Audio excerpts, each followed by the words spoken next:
Hello नमस्कार दोस्तों, आप सभी का पीटीएफ परिवार में स्वागत है। जैसा कि आप देख रहे हैं, आपके सामने जो पिक लगा हुआ है हमारे एनसीईआरटी का क्लास चल रहा है और ये एनसीईआरटी का भूगोल का क्लास है। और एनसीईआरटी क्लास की बात करें तो ये 6 क्लास का है। कौन सी क्लास का है? 6 क्लास का। तो इससे पूर्व भी 2-3 वीडियो एनसीईआरटी 6 क्लास का दे दिया गया है। आज हमारा जो होगा चौथा क्लास है। तो आप देख रहे हैं हमारा चौथा क्लास में तीसरा चैप्टर है। क्या है? पृथ्वी की गतियाँ। चैप्टर नंबर का नाम क्या है? पृथ्वी की गतियाँ। चलिए देखते हैं इसमें क्या कहता है। देखिए, कहता है जैसा कि आप जानते हैं, पृथ्वी की गति 2 प्रकार की है। पृथ्वी की गति कितने प्रकार की है? तो आप लोग देखेंगे 2 प्रकार की है। अगर पहला की बात करें तो हमारा पहला क्या है? कहता है 2 प्रकार की है। पहला की बात करें तो घूर्णन है एवं दूसरा का परिक्रमण है। क्या है? दूसरा है हमारा परिक्रमण है। तो देखिए पहला क्या है हमारा? घूर्णन गति है और दूसरा का बात करें तो दूसरा क्या है? परिक्रमण। तो हम देखेंगे कि घूर्णन गति किसे कहते हैं, घूर्णन गति का कार्य क्या है, या फिर परिक्रमण गति का कार्य क्या है। तो चलिए आइए देखते हैं घूर्णन गति के बारे में क्या कहता है। कहता है पृथ्वी अपने अक्ष पर घूमना ही घूर्णन गति कहता है। यानी कहता क्या है कि जो पृथ्वी अपने अक्ष पर घूमती है उसे ही हम लोग कहते हैं घूर्णन गति। किसको बोलते हैं? जो पृथ्वी अपने अक्ष पर घूमती है उसे हम लोग घूर्णन गति कहते हैं। जैसे आप देखें घूर्णन गति की बात करें तो आपके पास एक ग्लोब का मैप अगर देखे होंगे, वो बड़ा सा होता है। जैसे एक यहाँ पर अक्ष होता है और इस टाइप से एक लगा हुआ रहता है, ये हमारा पृथ्वी होता है। इस टाइप से पृथ्वी होता है, एक कुंडली लगा हुआ होता है। तो आप देखेंगे कि जो हमारा ये जो है इसे हम अक्ष बोलते हैं। क्या बोलते हैं? इसे अक्ष बोलते हैं। और इसी पर हमारे पृथ्वी पश्चिम से पूर्व की ओर घूमती है। ये 24 घंटा ही गति करती रहती है। लेकिन हम लोग देखेंगे कि हम लोग को अनुभव नहीं होता है कि पृथ्वी गति भी करती है। तो आगे हम देखेंगे क्यों अनुभव नहीं होता है। चलिए आगे देखते हैं। हम तो अब दूसरा देखेंगे कि परिक्रमण गति किसे बोलते हैं। घूर्णन गति तो आप देख लिए कि हमारा जो पृथ्वी इस पर घूम रहा है पश्चिम से पूर्व हमेशा, और ये जो है अक्ष है। क्या है? अक्ष है। इस तरह से कुंडी लगा हुआ आप देखेंगे, मैप भी मिलता है। चलिए आगे देखते हैं कहता क्या है। सूर्य के चारों ओर एक स्थिर कक्षा में पृथ्वी की गति को परिक्रमण गति कहते हैं। क्या कहते हैं? सूर्य की चारों ओर एक स्थिर कक्षा में जो गति करता है उसे हम लोग परिक्रमण गति करते हैं। जैसे आप देखेंगे कि हमारा सूर्य जो है ये हो गया, इसके चारों तरफ इस टाइप से जो है घूमता है, और इस पर जो सूर्य घूमता है ना इस गोले की तरह, उसे ही हम लोग क्या बोलते हैं? कक्ष बोलते हैं। या फिर आप कुम्हार की पहिया देखेंगे तो एक आपको उसमें कुंडी की तरह अंदर में लगा हुआ रहता है जो बिंदु होता है, और गोले गोले इस टाइप से घूमता है, और कोई भी सामान को यहाँ पर ही रखा जाता है। तो अक्ष पर जो सामान रखा जाता है उसे हम घूर्णन गति बोलते हैं, और उस चारों ओर जो घूमता है उसे क्या बोलते हैं? कक्ष बोलते हैं। देखिए आगे कहता क्या है। पृथ्वी का अक्ष एक काल्पनिक रेखा है। पृथ्वी का अक्ष जो एक है काल्पनिक रेखा है। ये से आप जो देख रहे हैं इस टाइप से जो ये आपको दिख रहा है, ये एक काल्पनिक रेखा है। काल्पनिक रेखा है जो इसके कक्षीय सतह से क्या है? जो इसे कक्षीय सतह से 66.5 डिग्री का कोण बनाती है। कितना का कोण बनाती है? तो आप देखेंगे 66.5 डिग्री का कोण बनाती है। कौन सी कोण बनाती है? तो पृथ्वी का अक्ष एक काल्पनिक रेखा है जो इसके कक्षीय सतह से, किससे? जैसे आप देखेंगे ये हमारा कक्षीय सतह हो गया, यहाँ से जो कोण इस टाइप से बनाएगा ना ये 66.5 डिग्री होगा। तो 66.5 डिग्री का कोण बनाती है। वह समतल जो कक्ष के द्वारा बनाया जाता है उसे हम कक्षीय समतल कहते हैं। देखिए ये कक्षीय समतल का परिभाषा है। क्या कहता है? वह समतल जो क्या है, वो समतल जो कक्ष के द्वारा बनाया जाता है उसे हम लोग कक्षीय समतल कहते हैं। देखिए कहते हैं, आगे कहता है सूर्य पृथ्वी से प्रकाश प्राप्त करता है, यानी कहता है कि जो पृथ्वी है, जैसे हमारा पृथ्वी है, ये किससे प्रकाश प्राप्त करता है, तो सूर्य से करता है। इसका अपना प्रकाश नहीं होता है, सूर्य से प्राप्त करता है। तो आप लोग समझे होंगे कि हमारे जो पृथ्वी है उसका कोई अपना प्रकाश नहीं है, वो सूर्य से ही प्रकाश को प्राप्त करता है। जैसे देखेंगे कि दिन में जैसे सूर्य का किरण आता है तो दिन हो जाता है और पूरे पृथ्वी पर प्रकाश आ जाता है। वही रात में सूर्य अगर लुप्त हो जाता है तो अंधेरा हो जाता है। तो वही कहता है कि पृथ्वी सूर्य से प्रकाश प्राप्त करती है। आगे देखिए कहता है, आगे आप लोग देखेंगे कहता है पृथ्वी का आकार गोल के समान है। कैसा है, पृथ्वी का आकार कैसा है, गोल की समान है, समान है। इसलिए एक समय में सिर्फ क्या कहता है, इसलिए एक समय में सिर्फ आधे भाग पर ही सूर्य की रोशनी प्राप्त होती है। जैसे आप देख रहे हैं हमारा पृथ्वी है, गोल की समान है। अगर हमारी पृथ्वी जो है पश्चिम से पूर्व की ओर परिक्रमा करती रहती है, घूमते रहती है, किस दिशा में घूमती है, तो पश्चिम से पूर्व की ओर। अगर सूर्य की रोशनी हमें इस साइड में आ रही है, जैसे आप देखेंगे कि सूर्य है, ये हमारा सूर्य हो गया। अगर रोशनी इसके इस भाग पर आ रही है, पश्चिम भाग पर, तो आपको इस भाग पर ही सिर्फ रोशनी दिखाई देगी, जबकि इस वाले भाग पर आपको अंधेरा दिखाएगा, जिसे हम रात बोलते हैं। और इस वाले भाग पर सूर्य की रोशनी आएगा तो इसे हम दिन बोलेंगे। क्या बोलेंगे, दिन। और इसे क्या बोलेंगे, रात। तो यही हमारा कहता है, इसलिए एक समय में सिर्फ इसके आधे भाग पर ही सूर्य की रोशनी प्राप्त होती है। जैसे चित्र 3.2 में देख सकते हैं आप, सूर्य की ओर क्या कहती है, कहता है सूर्य की ओर वाले भाग में दिन होता है। जिस भाग में, जैसे इस भाग में सूर्य किरण पड़ रही है तो इस भाग में आपका दिन होगा। आगे कहता है जबकि दूसरे भाग में सूर्य से दूर होता है वहाँ रात होती है। जैसे इस भाग में सूर्य इस भाग में है तो इस भाग में सूर्य की रोशनी नहीं पड़ रहा है, सूर्य दूर है, तो इस भाग में रात हो गया। चलिए आगे कहता है, देखिए आगे क्या कहता है, चलिए आगे इसको अब ऊपर कर लेते हैं।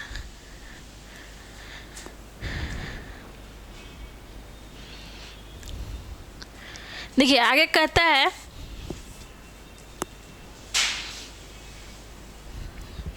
आगे आपको मिलेगा, कहता है ग्लोब पर, क्या है, ग्लोब पर पृथ्वी जो दिन तथा रात को विभाजित करता है उसे हम प्रदीप्त वृत्त कहते हैं। क्या कहते हैं, जैसे हमारे पृथ्वी पर जो है वो दिन और रात को जो विभाजित करता है उसे क्या बोलते हैं, प्रदीप्ति वृत्त वो कहते हैं। यह वृत्त अक्ष के साथ नहीं मिलता है, यह वृत्त जो है अक्ष के साथ नहीं मिलता है, जैसा कि आप चित्र 3.2 में देख सकते हैं। वृत्त अपने अक्ष पर एक चक्कर पूरा करने में लगभग 24 घंटा समय लगता है। जैसे आपको देखेंगे कि जैसे अभी आज का दिन है, अभी टाइम जो भी है, मान लीजिए 2 बज रहा है, तो अगले दिन 2 बजने में कितने टाइम का चक्कर लगाने में सूर्य का समय लगेगा, तो 24 घंटा। ऐसे भी लोग कहता है कि आज 24 घंटा हो गया, कल अगर आपका 2 बजेगा दिन में तो 24 घंटा हो जाएगा। तो वही बोलता है कि पृथ्वी अपने अक्ष पर एक चक्कर पूरा करने में लगभग 24 घंटा समय लेती है। घूर्णन के समय काल को पृथ्वी का दिन कहा जाता है। जैसे घूर्णन चक्कर करती है तो उसे हम लोग क्या बोलते हैं, दिन बोलते हैं। यह पृथ्वी की दैनिक गति है। घूर्णन को हम लोग किस अन्य नाम से जानते हैं, दैनिक गति के नाम से भी जानते हैं। देखिएंगे आप लोग, देखिए एक समझाने के लिए कहता है, आओ कुछ करके सीखें। कहता है, देखिए कहता है कि पृथ्वी को दर्शाने के लिए एक गेंद लें। क्या कहता है, एक गेंद लें। दूसरा कहता है सूर्य को दर्शाने के लिए एक जलती हुई मोमबत्ती लें। क्या लें, एक जलती हुई मोमबत्ती लें और गेंद पर शहर एक्स को दिखाएं। गेंद पर शहर एक्स को दिखाने के लिए निशाना लगाएं। अब गेंद को इस प्रकार रखें कि शहर एक्स अंधेरा हो। गेंद को अब बाएं से दाएं और घुमाएं। जैसे एक गेंद आप लीजिए, और गेंद को आप बाएं से दाएं जब घुमाएंगे तो सूर्य का प्रकाश दूसरे क्षेत्र में चला जाएगा। जैसा आप गेंद को थोड़ा घुमाते हैं तो शहर में सूर्योदय होगा। अगर गेंद को आप घुमाना जारी रखते हैं तो बिंदु X धीरे धीरे सूर्य से दूर चला जाएगा। यह सूर्यास्त कहलाता है। देखिए, आपको समझाने के लिए कहता है, जैसे आप एक गेंद लीजिए और गेंद को मान लीजिए धीरे धीरे उसको घुमाइए, तो आपका एक जो X शहर था, अगर उसको घुमाएंगे तो दूसरे क्षेत्र में चला जाएगा, तो वहाँ तो अंधेरा हो जाएगा, जिसे हम सूर्यास्त बोलते हैं। चलिए आगे देखते हैं क्या कहता है। देखिए, आगे मैप में होगा, आपको समझाया होगा। देखिए, कहता है मैप में, घूर्णन के कारण पृथ्वी पर दिन रात। देखिए, आपको ये मैप हमारा हो गया। ये जो हमारा मैप है ग्लोब है, ये हमारा ग्लोब का मैप है। और देखिए, ये दक्षिणी ध्रुव है। क्या है?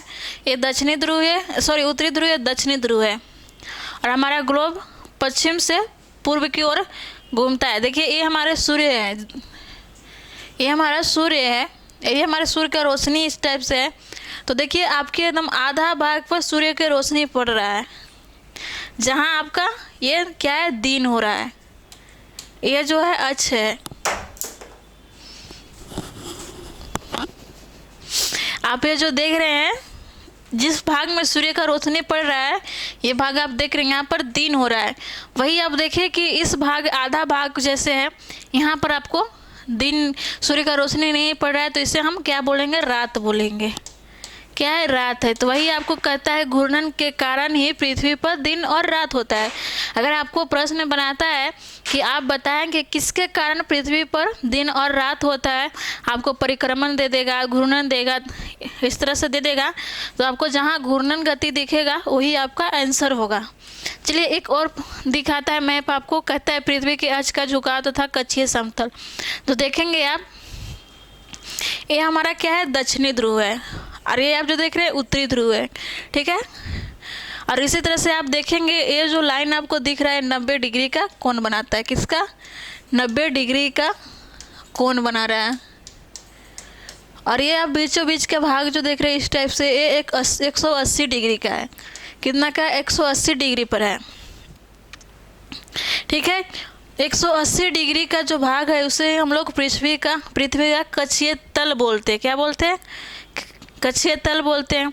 और ये भाग आप जो देख रहे हैं इस टाइप से आपको जो दिख रहा है, ये हमारा विषुवत है। ये आप जो देख रहे हैं चिन्ह जो दिख रहा है हमारा मकर रेखा है, जो 23.5 डिग्री दक्षिणी अक्षांश पर है। कितना है? दक्षिणी अक्षांश है।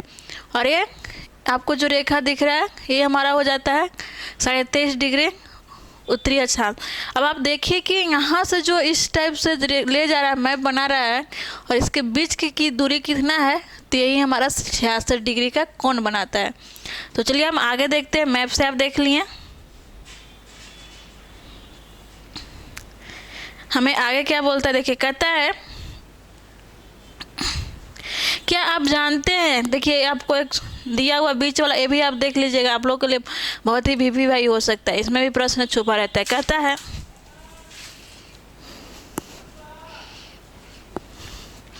कहता है प्राचीन भारतीय, क्या है?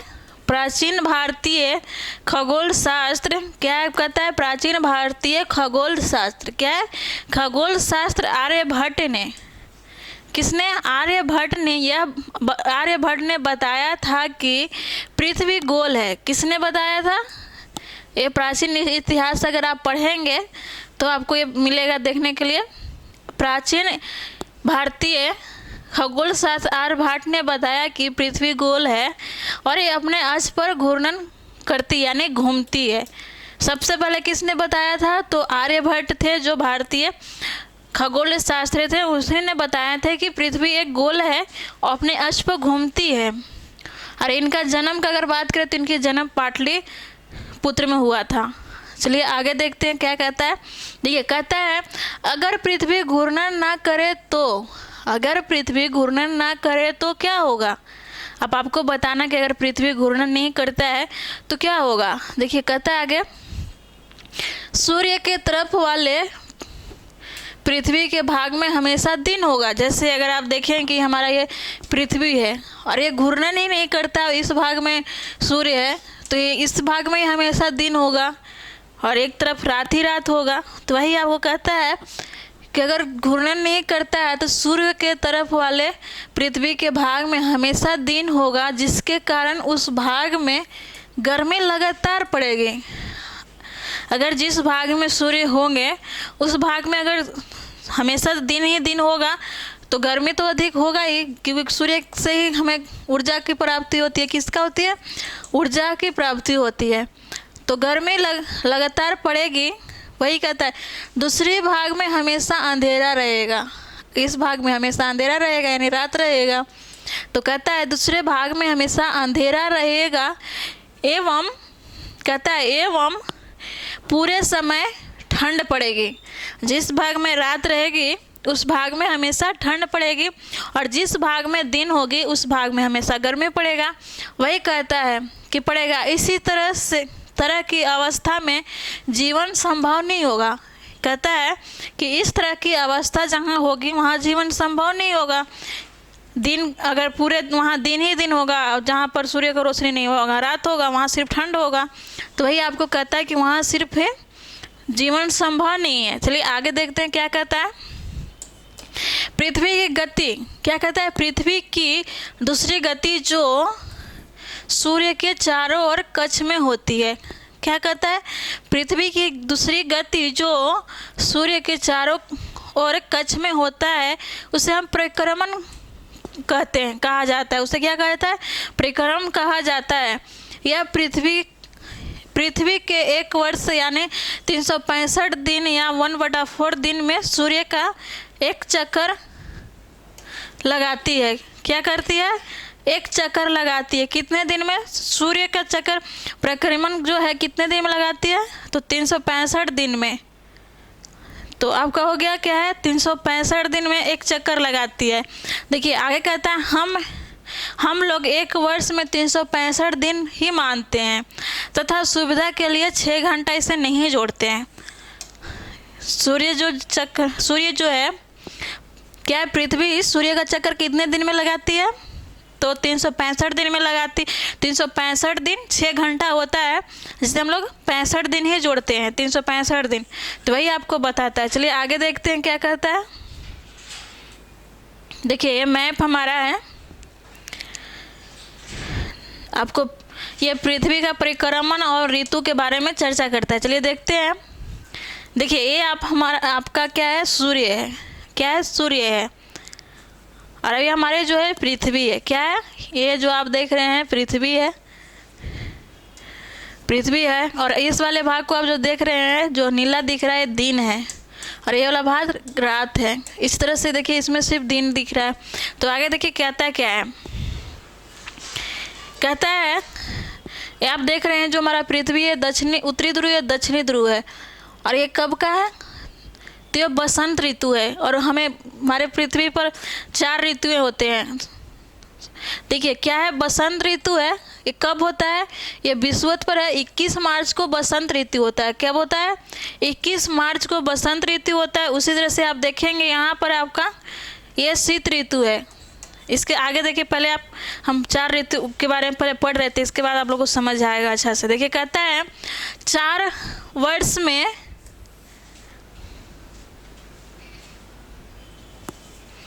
कहता क्या है? 4 वर्ष में क्या? 4 वर्ष में प्रत्येक वर्ष बचे हुए 6 घंटे मिलाकर एक दिन यानी 24 घंटे के बराबर होते हैं। क्या कहता है? 4 वर्ष में प्रत्येक वर्ष के बचे हुए 6 घंटे को मिलाकर यानी 24 घंटा हो जाते हैं। इसके अतिरिक्त दिन फरवरी के महीने में जोड़ा जाता है। कि कब जोड़ा जाता है?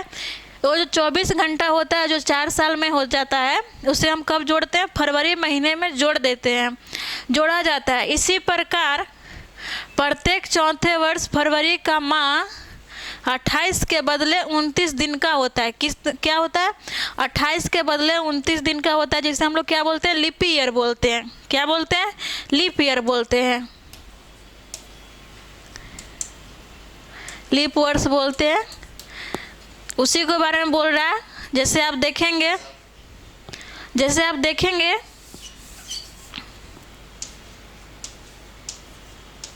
लीप वर्ष बोलते हैं हम।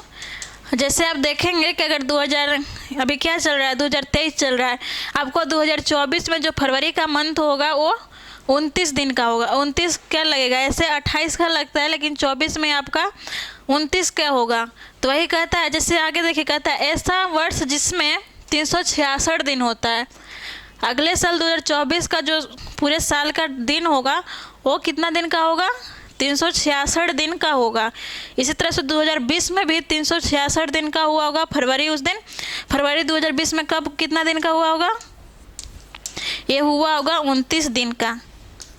और लीप ईयर का बात करें पूरे एक साल का, पूरे तो इस दिन होगा 366 दिन हुआ होगा। इसी तरह से 2024 में होगा, वही आपको बोलता है। देखिए कहता है 366 दिन होते हैं, उससे लीप वर्ष कहा जाता है। क्या कहा जाता है, लीप वर्ष कहा जाता है। पता लगाएं कि अगले लीप वर्ष कब होगा। देखिए वही आपको बोल रहा है कि अगले लीप वर्ष कब होगा। तो अभी हमारा 2023 चल रहा है, कब क्या चल रहा है, 2023 चल रहा है। तो आप 2020 के बाद हर साल अगर आप देखेंगे तो आपका 6 घंटा कब हो जाएगा, तो 2024 में आपका फिर लीप वर्ष होगा। कब होगा, 2024 में होगा। देखिए आगे फिर बोलता है, ध्यान दीजिए कि पृथ्वी पूरे कक्ष में एक ही दिशा में झुकी हुई है। अब ध्यान दीजिए कि पृथ्वी पूरे कक्ष में एक ही दिशा में झुकी हुई है। सामान्यतः एक वर्ष में गर्मी, सर्दी, वसंत और शरद ऋतु में बांटा गया है। कितने ऋतु होता है, तो 4 होता है। कौन कौन सा होता है तो देखेंगे आप, तो बसंत हो जाएगा, शरद हो जाएगा, इसी तरह से गर्मी होगा जिसे ग्रीष्म काल बोलते हैं, और बसंत ऋतु वर्षा ऋतु हो जाएगा। तो चलिए आगे देखते हैं। कहता है ऋतु परिवर्तन में सूर्य चारों ओर पृथ्वी की स्थिति में परिवर्तन के कारण ही होता है। कैसे होता है, पृथ्वी में परिवर्तन के कारण ही होता है। कारण पृथ्वी में ऋतु में परिवर्तन सूर्य के चारों ओर पृथ्वी की स्थिति के परिवर्तन के कारण होता है। चलिए आगे देखते हैं। देखिए कहता है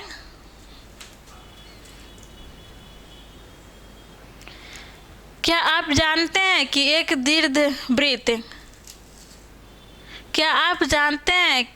दीर्घवृत्त कैसे बनाया जाता है। एक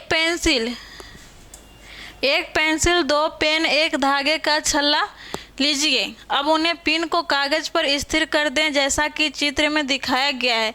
अब ये दोनों पिन को घेरते हुए धागे के छल्ले को कागज पर रखें। अब पेंसिल के धागे को कसकर ताने हुए पेंसिल को धागे के, ये आपको बता रहा है कैसे किया जाता है। चलिए देखते हैं आगे हम लोग क्या कहता है। 3.3 चित्र में आप देखेंगे कि 21 जून को उत्तरी गोलार्ध में सूर्य की तरफ झुका हुआ है। 21 जून को उत्तरी गोलार्ध सूर्य की तरफ झुका हुआ है। सूर्य की किरण कर्क रेखा पर सीधी पड़ती है। कहाँ पड़ती है, कर्क रेखा पर सीधी पड़ती है। इसके परिणाम स्वरूप इन क्षेत्रों में ऊष्मा अधिक प्राप्त होती है। कब, 21 जून को ये कर्क रेखा पर सीधे पड़ती है। 21 जून के सूर्य जो है कर्क रेखा पर सीधा पड़ती है। कहाँ पड़ती है, कर्क रेखा पर, जिसके कारण 21 जून उत्तरी गोलार्ध में है। और उत्तरी गोलार्ध में ही हमारा भारत है, जिसके कारण बहुत ज़्यादा गर्मी होता है। कब होता है, 21 जून को। और कहाँ होता है, उत्तरी गोलार्ध में, और एक कर्क रेखा पर सीधे पड़ती है। चलिए आगे कहता है। देखिए कहता है सूर्य की किरण कर्क रेखा पर सीधी पड़ती है। इसके परिणाम स्वरूप इन क्षेत्रों में ऊष्मा अधिक प्राप्त होती है। धुरियों के पास वाले क्षेत्र में कम ऊष्मा प्राप्त होती है, क्योंकि वहाँ सूर्य की किरण तिरछी पड़ती है। जैसे आप देखेंगे ये हमारा गोलार्ध है, ये हमारा विषुवत है, ये कर्क रेखा है, मकर रेखा है, ये हमारा धुर्य हो गया। जब यहाँ 21 जून को सूर्य सीधे इस पर ही चमकेगा, ये हमारा सूर्य हो गया। तो इसका किरण यहाँ तिरछी पड़ेगी। कैसे पड़ेगी? तिरछी, जिसके कारण यहाँ गर्मी कम होगा। कब क्या होगा? गर्मी कम होगा।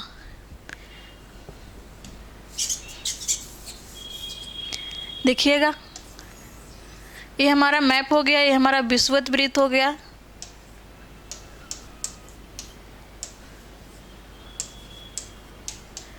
वृत्त हो गया, एक कर्क रेखा हो गया, ये आप देखेंगे मकर रेखा हो गया।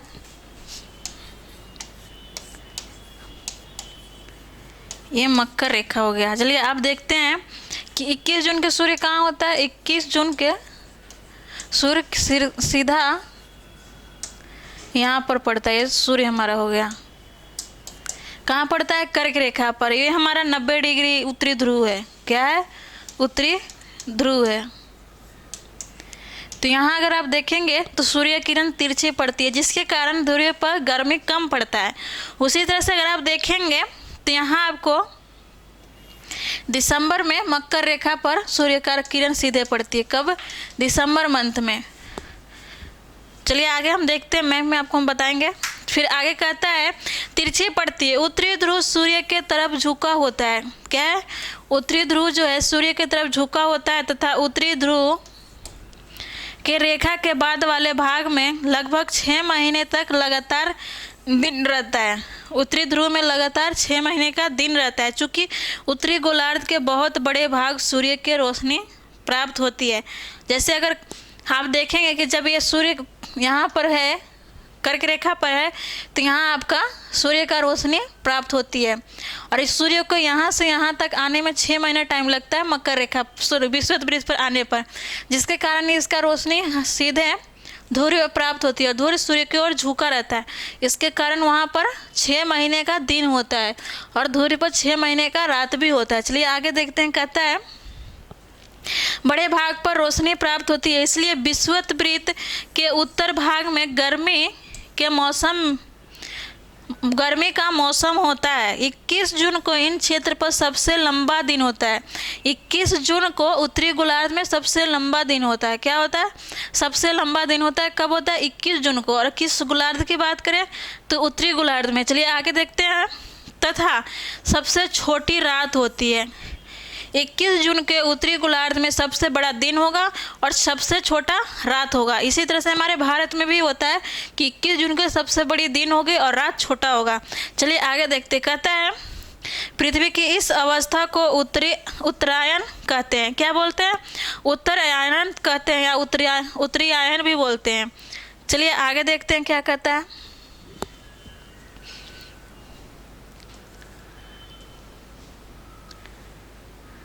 देखिए आगे कहता है 22 दिसंबर को दक्षिणी ध्रुव के सूर्य की ओर झुके होने के कारण। कब? 22 दिसंबर को दक्षिणी ध्रुव के सूर्य की ओर झुके होने के कारण मकर रेखा पर सूर्य की किरण सीधी पड़ती है। जैसे कि हम आपको बताएं कि मान लीजिए कि हमारा पृथ्वी है, ये विषुवत वृत्त है मकर रेखा, यहाँ ये सूर्य 22 दिसंबर को 22 दिसंबर को सीधा पड़ती है। इसका किरण जो है सीधा पड़ती है, जिसके कारण देखिए सूर्य की किरण सीधी पड़ती है। चूंकि सूर्य किरण कहता है चूंकि सूर्य किरण मकर रेखा पर लंबवत पड़ती है, इसी दिन सीधे यानी इस पर लंबवत पड़ती है, इसलिए दक्षिणी गोलार्ध के बहुत बड़े भाग में प्रकाश प्राप्त होता है। क्या कब प्राप्त होता है? दक्षिणी ध्रुव में सबसे बड़ी प्रकाश या सबसे लंबी दिन कब होता है? 22 दिसंबर को होता है और रात छोटी होता है। और दक्षिणी गोलार्ध में गर्मी कब पड़ता है? तो दिसंबर के मंथ में पड़ता है। और हमारे भारत के देखेंगे आप उत्तरी गोलार्ध में तो ठंड पड़ता है। चलिए आगे देखते हैं। कहता है इसलिए दक्षिणी गोलार्ध में लंबे दिन और तो तथा छोटी रातें वाली ग्रीष्म ऋतु होती है। देखिए यहाँ पर आपको बोलता है ग्रीष्म ऋतु होती है और यहाँ पर आपका इस टाइम देखेंगे दक्षिण उत्तरी गोलार्ध में तो ठंड होती है। इसके ठीक विपरीत देखिए कहता है इसके ठीक विपरीत स्थिति उत्तरी गोलार्ध में होता है। जैसे यहाँ ठंड होती है उत्तरी गोलार्ध में क्या होगी? ठंड। जब उत्तरी गोलार्ध में ठंड होगी तो दक्षिणी गोलार्ध में गर्मी होगा, और उसी के विपरीत अगर आप देखेंगे कि जब उत्तरी गोलार्ध में गर्मी होगी तो दक्षिणी गोलार्ध में ठंड होगा, क्योंकि सूर्य किरण यहाँ नहीं पहुँच पाती है दक्षिणी गोलार्ध में। उसी तरह से अभी आप देखेंगे तो सूर्य किरण उत्तरी गोलार्ध में नहीं पहुँच रही है, जिसके कारण यहाँ पर ठंड हो रही है। चलिए आगे देखते हैं। कहता है पृथ्वी की इस अवस्था को दक्षिण आयनंत कहा जाता है, या दक्षिणायन कहा जाता है। क्या आप जानते हैं कि ऑस्ट्रेलिया में ग्रीष्म ऋतु में क्रिसमस का पर्व मनाया जाता है? ये आपसे पूछता है, क्या आप जानते हैं कि ऑस्ट्रेलिया में ग्रीष्म ऋतु में क्रिसमस बनाया जाता है? हो सके आपसे प्रश्न ऐसे बना दे कि ऑस्ट्रेलिया में कब क्रिसमस डे मनाया जाता है। ऑप्शन में आपको शरद ऋतु होगा, ग्रीष्म ऋतु होगा, बसंत ऋतु होगा। तो आपका जहाँ ग्रीष्म ऋतु होगा वो आपका आंसर हो जाएगा। चलिए आगे देखते हैं। आगे कहता है, देखिए 21 मार्च 23 सितंबर को सूर्य की किरण विषुवत वृत्त पर सीधी पड़ती है। जैसे आप देखेंगे ये हमारा वृत्त है, जैसे आप देखेंगे यहाँ हमारा ये विषुवत वृत्त है, कर्क रेखा, ये मकर रेखा है। तो जब भी सूर्य किरण यहाँ है, जैसे सूर्य किरण 22 दिसंबर के यहाँ है, तो इसके बाद 22 दिसंबर के बाद ये धीरे धीरे सूर्य किरण विषुवत वृत्त की तरफ आने लगती है। तो ये कब पहुँचती है पहली बार? तो यहाँ 21 मार्च को विषुवत वृत्त पर सूर्य का किरण सीधे चमकती है। कब चमकती है? 21 मार्च को। कहाँ? विषुवत वृत्त पर, या 0 डिग्री वृत्त होगा। इसी तरह से अगर आप जब देखेंगे कि यहाँ से जब धीरे धीरे इस क्षेत्र में होते हुए 21 जून को जब कर्क रेखा पर चमकेगी, कहाँ? 21 जून को कर्क रेखा पर चमकेगी, तो इसके बाद फिर ये इस क्षेत्र में आएगी, फिर से यहाँ ये वापस आएगा। तो फिर जब ये आएगा तो ये विषुवत वृत्त पर कब चमकेगा दोबारा? तो यही आपका विषुवत वृत्त पर 23 सितंबर को चमकेगा। कब? 23 सितंबर को। तो इसी को हम विषुवत वृत्त पर चमकते हैं, जिसे आप देख रहे हैं कह रहा है कि 21 मार्च और 23 सितंबर को सूर्य किरण विषुवत वृत्त पर सीधे पड़ती है। इस अवस्था में कोई भी धुर्य सूर्य की ओर नहीं झुका होता है, इसलिए पूरी पृथ्वी पर रात और दिन बराबर होता है। पूरी पृथ्वी पर 2 ऐसे दिन हैं जब दिन और रात बराबर होती है। कब होती है? पहला एक बार 21 मार्च को होती है और दूसरा 23 सितंबर को होती है। इसे ही विषुवत कहा जाता है। विषुवत कब कहा जाता है? 21 मार्च को और 23 सितंबर को। देखिए आगे कहता है कि 23 सितंबर को उत्तरी गोलार्ध में शरद ऋतु होती है। क्या होती है? 23 सितंबर को उत्तरी गोलार्ध में शरद ऋतु होती है, यानी यहाँ से ठंड आना प्रारंभ हो जाती है। उत्तरी गोलार्ध में ठंड कब से प्रारंभ हो जाती है? तो 23 सितंबर से, इस टाइम से। जबकि कहता है जबकि दक्षिणी गोलार्ध में बसंत ऋतु होती है। क्या होती है? बसंत ऋतु होती है, यानी 21 मार्च को दक्षिणी गोलार्ध में ग्रीष्म ऋतु आना प्रारंभ हो जाती है। क्या होती है? ग्रीष्म ऋतु आना प्रारंभ हो जाती है, यानी गर्मी आना प्रारंभ हो जाती है। 21 मार्च को स्थिति इसके विपरीत होती है। कहता है 21 मार्च को इसकी स्थिति विपरीत होती है, जबकि उत्तरी गोलार्ध में बसंत ऋतु होती है और दक्षिणी गोलार्ध में शीत ऋतु होती है। इस प्रकार स्पष्ट है कि पृथ्वी में घूर्णन और परिक्रमण के कारण ही दिन और रात होते हैं। देखिए आपको अब क्या है, इस प्रकार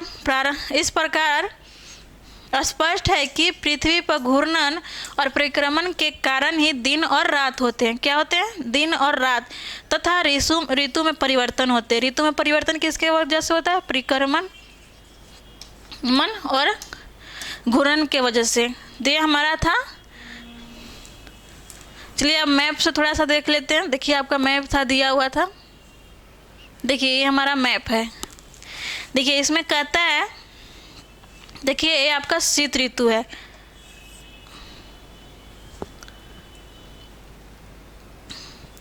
देखिए ये हमारा सूर्य है। क्या है? सूर्य है। जैसे कि हम आपको बताएं कि 4 प्रकार के ऋतु होते हैं। देखिए 23 सितंबर को ये है, ये 23 सितंबर है। सूर्य किरण कहाँ चमक रही है? 23 सितंबर को तो वृत्त पर चमक रही है, यहाँ पर चमक रही है। और जब ये पूरे बीचों बीच भाग पर सूर्य किरण रहेगी तो दोनों साइड में लाइट रहेगा, दोनों साइड में रहेगा। तो इस वक्त क्या है? 23 सितंबर का बसंत ऋतु है। क्या है? बसंत ऋतु है विषुवत वृत्त पर। और वही यहाँ आप देखेंगे तो हमारे भारत में शरद ऋतु है उत्तरी गोलार्ध में। इसी तरह से आप देखेंगे कि यहाँ पर आपको सूर्य किरण ये चमक रहा है और 21 मार्च को चमक रहा है। कब चमक रहा है? 21 मार्च को विषुवत वृत्त पर चमक रहा है। और ये देखिए उत्तरी गोलार्ध में बसंत ऋतु है और दक्षिणी गोलार्ध में शरद ऋतु है। देखिए इसके आगे अगला आप देखेंगे, अगला जो था उत्तरी गोलार्ध में ग्रीष्म ऋतु। देखिए उत्तरी गोलार्ध में ग्रीष्म ऋतु कब हो रहा है? 21 जून को, जो कि हमारे भारत में भी ग्रीष्म ऋतु प्रारंभ हो जाता है। कब? 21 जून को, क्योंकि 21 जून को जो है कर्क रेखा पर सूर्य किरण चमकती है। कहाँ? कर्क रेखा पर। और यहाँ आप देखेंगे तो ये विषुवत वृत्त पर है। कब? कहाँ है? विषुवत वृत्त पर चमक रहा है। इसी तरह से आप देखिए यहाँ आपका होगा 22 दिसंबर। ये 22 दिसंबर में सूर्य की किरण कहाँ चमकती है? तो मकर रेखा पर, मकर रेखा पर चमकती है। और यहाँ पर दिसंबर में दक्षिणी गोलार्ध में गर्मी होती है और उत्तरी गोलार्ध में ठंड होती है। उसके विपरीत आप देखेंगे तो 21 जून के उत्तरी गोलार्ध में गर्मी होती है और दक्षिणी गोलार्ध में ठंड पड़ती है। तो यही आज का हमारा क्लास था। और बाकी नेक्स्ट के क्लास में देखेंगे। आप लोग को अच्छा लगता है तो शेयर कीजिए। Thank you.